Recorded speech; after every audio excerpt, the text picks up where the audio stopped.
नमस्कार, बहुत स्वागत है आपका। मैं हूं आपके साथ नेहा दुबे।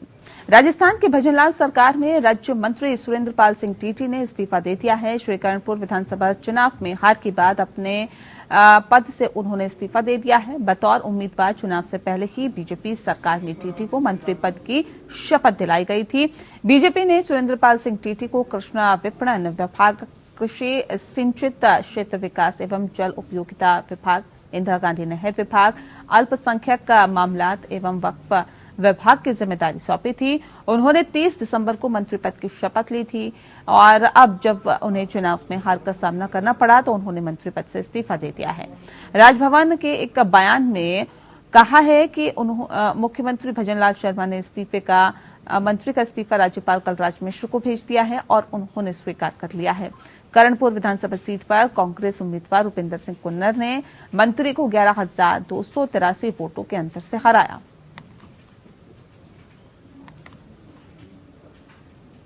रूपनारायण सवारिया ज्यादा जानकारी के साथ सीधे हमारे साथ जुड़ गए हैं।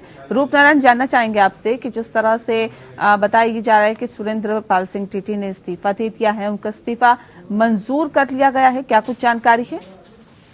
जी भैया, बिल्कुल मैं बताना चाहूंगा कि राजस्थान में ये जो है अपने आप में एक अनूठा मामला है कि बिना जीते उन्हें मंत्री बना दिया गया था और फिर जो है जनता का जब जनादेश मिला और वो हार गए चुनाव, तो हारने के बाद उन्होंने जो है इस्तीफा मुख्यमंत्री को दिया और मुख्यमंत्री ने जो है उसे एक्सेप्ट करते हुए राज्यपाल को भिजवा दिया है। तो इस तरीके का जो है ये मामला पहला मामला है और भारतीय जनता पार्टी ने एक नई अनूठी पहल करने की कोशिश की थी कि शायद चुनाव से पहले मंत्री बना दे तो शायद वो जीत जाए, पर जनता ने जो है अपना जनादेश उसके खिलाफ दिया है। जी नेहा जी, बहुत शुक्रिया आपका इस खबर पे ताजा अपडेट हम तक पहुंचाने के लिए। आप बने रहिए, आगे भी आपसे ताजा जानकारी लेते रहेंगे।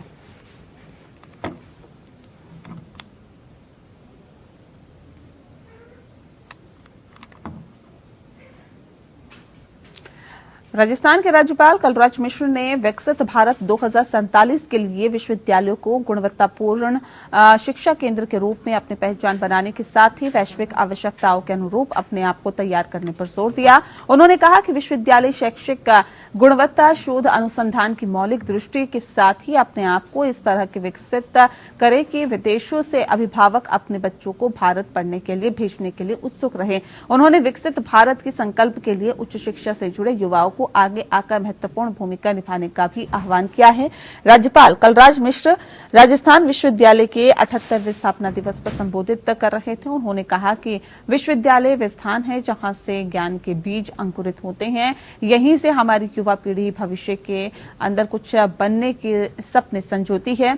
उन्होंने कहा कि आजादी के 100 वर्ष पूरे होने के अमृतकाल में न केवल हमें विकास के लिए निरंतर कार्य करना है, बल्कि आर्थिक, सामाजिक, शैक्षणिक तथा लैंगिक असमानताओं को भी दूर करने के लिए तेजी से आगे बढ़ने की जरूरत है। देश के विश्वविद्यालयों को इसका संवाहक बनना चाहिए। राज्यपाल ने विश्वविद्यालयों को अपने यहाँ ऐसे पाठ्यक्रम निर्मित करने पर जोर दिया जो युवाओं को कौशल संपन्न करने के साथ ही उनके भविष्य की दृष्टि को विकसित कर सके। इस अवसर पर उप मुख्यमंत्री श्री प्रेमचंद बैरवा ने विश्वविद्यालय शिक्षा के जरिए युवाओं को भविष्य की चुनौतियों के लिए सक्षम बनाने पर जोर दिया। उन्होंने कहा कि विश्वविद्यालय में रिक्त पद भरने के लिए प्रभावी प्रयास होंगे।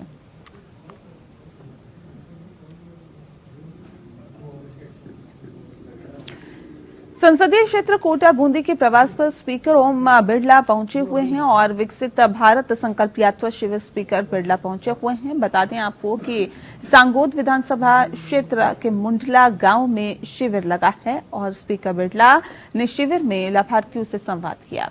केंद्र राज्य सरकार की योजनाओं का लाभ देने का आह्वान भी किया है। साथ ही साथ स्पीकर बिरला ने आम जन के साथ ही पीएम मोदी का उद्बोधन भी सुना।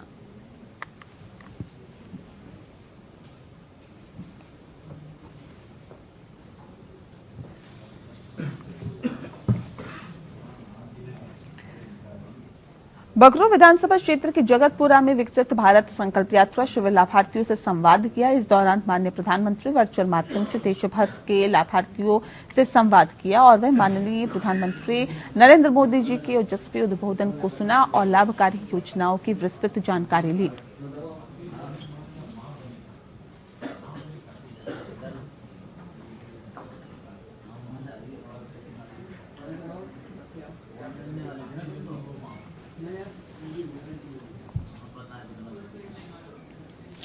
विकसित भारत संकल्प यात्रा आज बानसूर विधानसभा की ग्राम पंचायत खोहरी और नीमूचाना पहुंची, जहां ग्रामीणों को सरकार की जन कल्याणकारी योजनाओं के शिविर के माध्यम से जानकारी दी गई।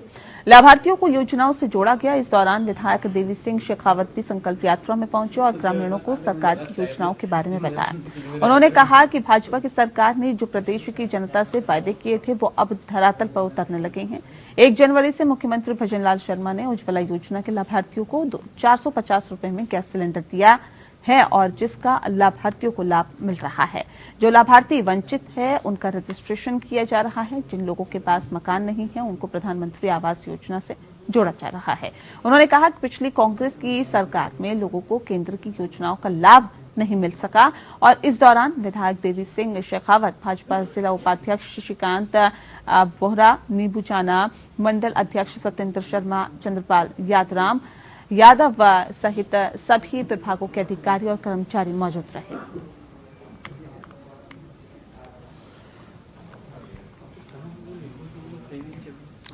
वहीं बहरोड विधायक डॉक्टर जसवंत सिंह यादव के नेतृत्व में विकसित भारत संकल्प यात्रा बहरोड विधानसभा क्षेत्र के गांव नानगवास और गिगलानी पहुंचे। इस मौके पर भारी संख्या में ग्रामवासी उनका संबोधन सुनने आए। डॉक्टर जसवंत सिंह यादव ने चुनाव में भारी मतों से विजय दिलाने के लिए सभी का धन्यवाद किया और अपने चुनावी वायदे को दोहराते हुए उन्हें पूरा करने का आश्वासन दिया। डॉक्टर जसवंत सिंह यादव ने यह भी कहा कि केंद्र सरकार की कई ऐसी कल्याणकारी योजनाएं हैं जो कि किसानों सहित बाकियों का भाग्य बदल सकती है। अब क्योंकि राजस्थान में डबल इंजन की सरकार है तो आप सभी से विनती है कि सरकारी योजनाओं के लिए आवेदन करें। माननीय प्रधानमंत्री श्री नरेंद्र मोदी जी की गारंटी के तहत आपकी पात्रता के अनुसार आपको लाभ दिलवाने का मैं वायदा करता हूं।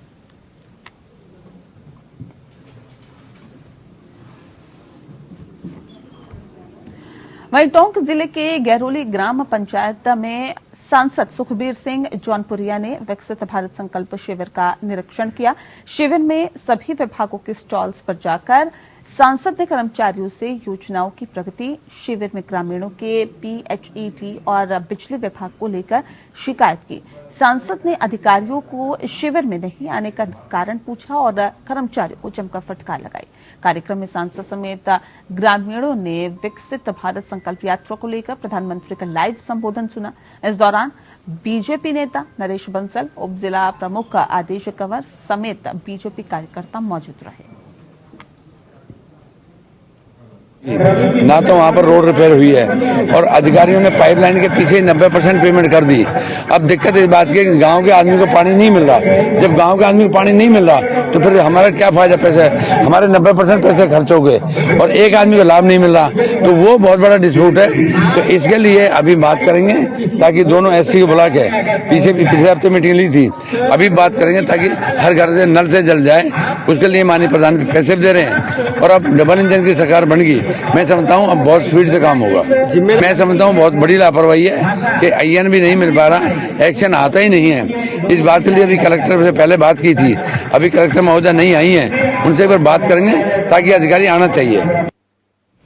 अगली खबर का रुख करते हैं। खैरतल में राज्य और केंद्र सरकार की जन कल्याणकारी योजनाओं को घर घर तक पहुंचाने की जरूरतमंद लोगों को लाभ दिलाने की सभी संबंधित विभागों के अधिकारी और भाजपा पदाधिकारी कार्यकर्ता सजगता से सहयोग कर देश के प्रधानमंत्री नरेंद्र मोदी के सपनों को साकार करने में सहयोग करने की आवश्यकता है। ये बात वन, पर्यावरण, जलवायु विज्ञान एवं प्रौद्योगिकी विभाग राज्य मंत्री संजय शर्मा ने सोमवार को मुंडावर पंचायत समिति के बाबत सख्तपुरा और मानका ग्राम पंचायत में आयोजित विकसित भारत संकल्प यात्रा शिविर में पहुंचने के दौरान उपस्थित ग्रामीण व अधिकारियों को संबोधित करते हुए कही है। मंत्री ने उज्ज्वला योजना अंतर्गत कनेक्शन वितरित किए हैं। वहीं ग्राम पंचायत सरपंच सत्यवीर यादव के सहयोग से असहाय लाभार्थियों को राशन किट भी प्रदान किया।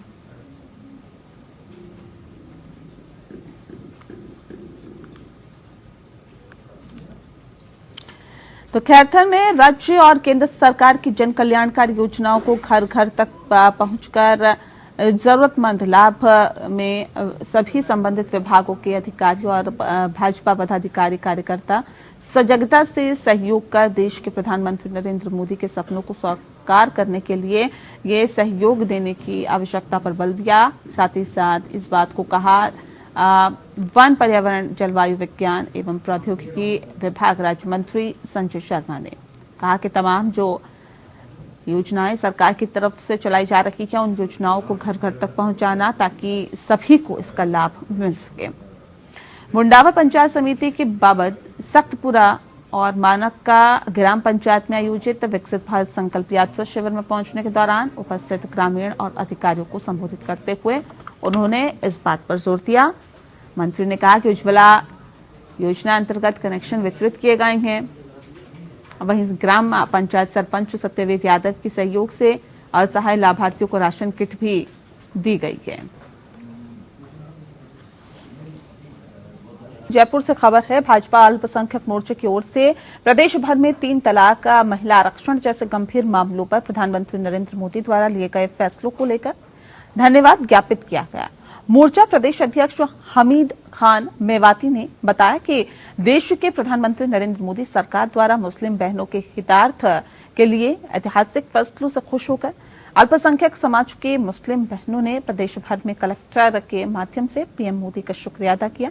मुस्लिम विवाह अधिकार संरक्षण कानून, मुस्लिम महिलाओं को बिना महरम के हज करवाना और महिला आरक्षण विधेयक बनाने जैसे मामलों पर पीएम मोदी द्वारा दिए गए फैसलों को लेकर मुस्लिम समाज में खुशी की लहर है। इसीलिए मुस्लिम समाज की ओर से प्रधानमंत्री को धन्यवाद ज्ञापित किया जा रहा है। इसी कड़ी में राजधानी जयपुर में भाजपा अल्पसंख्यक मोर्चा जयपुर शहर के जरिए जिला कलेक्टर जयपुर द्वारा धन्यवाद ज्ञापित किया गया। इस अवसर पर जयपुर शहर मोर्चा अध्यक्ष अब्दुल अजीज, जयपुर शहर महामंत्री परवेज खान, मस्जिद पठाना फरीदुद्दीन, भाजपा पार्षद प्रत्याशी शबाब जहां, नामचीन खान, रुस्खान बानो, आयशा बानो, रजिया बानो सहित अन्य भाजपा पदाधिकारी भी मौजूद रहे।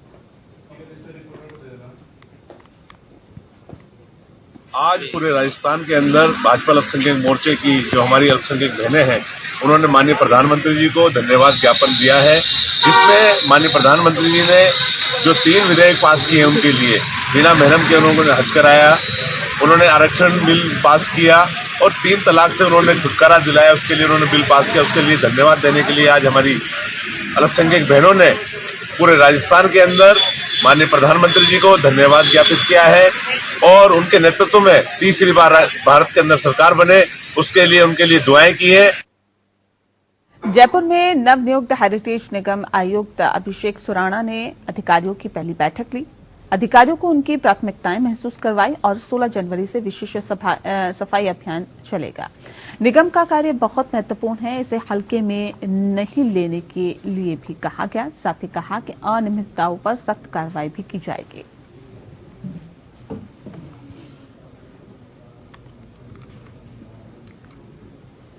जयपुर में नव नियुक्त हेरिटेज निगम आयुक्त अभिषेक सुराणा ने अधिकारियों के साथ बैठक की और अधिकारियों को उनकी प्राथमिकताएं महसूस करवाई। बताया कि उनकी प्राथमिकताओं में क्या चीजें शुमार होनी चाहिए। 16 जनवरी से विशेष सफाई अभियान चलेगा। निगम का कार्य बहुत महत्वपूर्ण है, इस बात को बताया, समझाने की कोशिश की और इसे हल्के में ना लेने की भी बात कही। साथ ही कहा कि अनियमितताओं पर सख्त कार्रवाई की जाएगी। बर्थडे पार्टी में चोरी हुए मोबाइल के मामले में पुलिस की पूछताछ से परेशान एक युवक ने अपने घर में फांसी लगाकर आत्महत्या कर ली। युवक द्वारा आत्महत्या कर लेने से इलाके में सनसनी फैल गई। सूचना पर पुलिस मौके पर पहुंची और घटना की जानकारी ली। युवक के सुसाइड करने से गुस्साए परिजनों ने पुलिसकर्मी पर युवक को परेशान करने का आरोप लगाया और अस्पताल में धरने पर बैठ गए। बाद में डीएसपी रोहित सांखला ने मौके पर पहुंचकर परिजनों से समझाइश की तथा उचित कार्रवाई का भरोसा दिया। बताया भी जा रहा है कि जानकारी के मुताबिक करीब सप्ताह भर पहले राधेश्याम की जन्मदिन की पार्टी थी और इस दौरान पार्टी में से मोबाइल चोरी हो गया था और इस संबंध में मोबाइल चोरी का मामला दर्ज कराया गया। पुलिस ने जांच करते हुए मोबाइल चोरी के आरोप में घनश्याम नाम के युवक को गिरफ्तार किया था। आरोपी ने अरुण सोनी को मोबाइल देने की बात कही थी। हालांकि बाद में आरोपी घनश्याम को कोर्ट से जमानत मिल गई। इसके बाद 2 दिन पहले पुलिस कांस्टेबल ने अरुण सोनी को पूछताछ के लिए बुलाया था। पूछताछ के बाद अरुण घर आ गया था। परिजनों ने आरोप लगाया कि घर लौटने के बाद अरुण गुमसुम रहने लगा था। अरुण ने अपने कमरे में फांसी लगाकर फंदे से लटक गया था और परिजन उसे नीचे उतारकर अस्पताल लेकर गए। जहां पर डॉक्टर्स ने उसे मृत घोषित कर दिया। राधेश्याम बड़ाई का मोबाइल किसी घनश्याम जाट ने ले लिया। तो जब हमने उसकी कार्रवाई करी हमारे पुलिस थाने में, जब वो आए तो उसने बताया कि साहब मैंने मोबाइल लिया था, लेकिन मुझे ध्यान नहीं है कि भाई मैंने पहले तो टालम टोल करता रहा। उसके बाद में उसने कहा कि भाई मैंने अरुण सोनी नाम के एक लड़के को वो मोबाइल दिया गया। अरुण सोनी को जब बुलाया गया थाने में तो उससे जांच की गई, उससे बातचीत की गई, फिर उसको उसके परिजनों के साथ में रुखसत भी किया गया। उसके पश्चात आज सुबह हमें ये खबर मिली है कि भाई अरुण सोनी ने फंदा लगाकर आत्महत्या कर ली। परिजनों का ये कहना है कि भाई पुलिस के टॉर्चर की वजह से या पुलिस ने हरास किया है उसको, उस वजह से उन्होंने आत्महत्या की है। हम इस पे कार्रवाई करेंगे। हम आश्वासन दिया, अभी परिजनों से मेरी बात हुई है, हम उनको आश्वासन दे रहे हैं कि भाई हम उस पर संपूर्ण कार्रवाई करेंगे। जो भी इसमें लिप्त है, चाहे वो कोई सिविलियन हो चाहे पुलिस वाला हो, उस पर पूरी कार्रवाई होगी और सजा मिलेगी।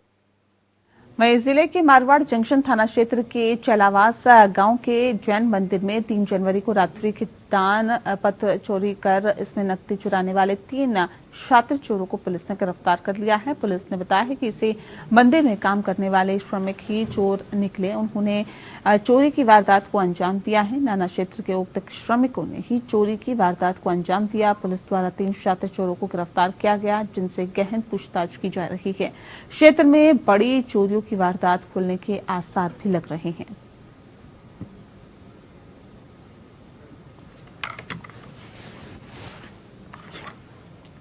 वहीं आबू रोड में अयोध्या के श्री राम मंदिर में आगामी 22 जनवरी को प्राण प्रतिष्ठा को लेकर पूरे देश में लोग अपने अपने स्तर पर इसको भव्य आयोजन के रूप में मना रहे हैं। इसी को लेकर आबू रोड शहर में संयुक्त व्यापार महासंघ श्री राम मंदिर प्राण प्रतिष्ठा पर भव्य आयोजन करवाने जा रहा है। श्री राम मंदिर प्राण प्रतिष्ठा पर भव्य आयोजन को लेकर संयुक्त व्यापार महासंघ की बैठक स्थानीय प्रसादी लाल धर्मशाला में संयुक्त व्यापार महासंघ के अध्यक्ष अशोक गर्ग की अध्यक्षता में आयोजित की गई। बैठक में सभी व्यापारिक संगठनों के पदाधिकारियों ने सर्वसम्मति से भव्य आयोजन करने का फैसला लिया और अयोध्यापुरी में हमारे आराध्य भगवान श्री राम मंदिर के प्राण प्रतिष्ठा के अवसर पर आबू रोड नगर बनेगा। अयोध्यापुरी के स्लोगन के साथ ही शहर के मुख्य बाजार को जगमगाती विद्युत रोशनी से सजाया जाएगा।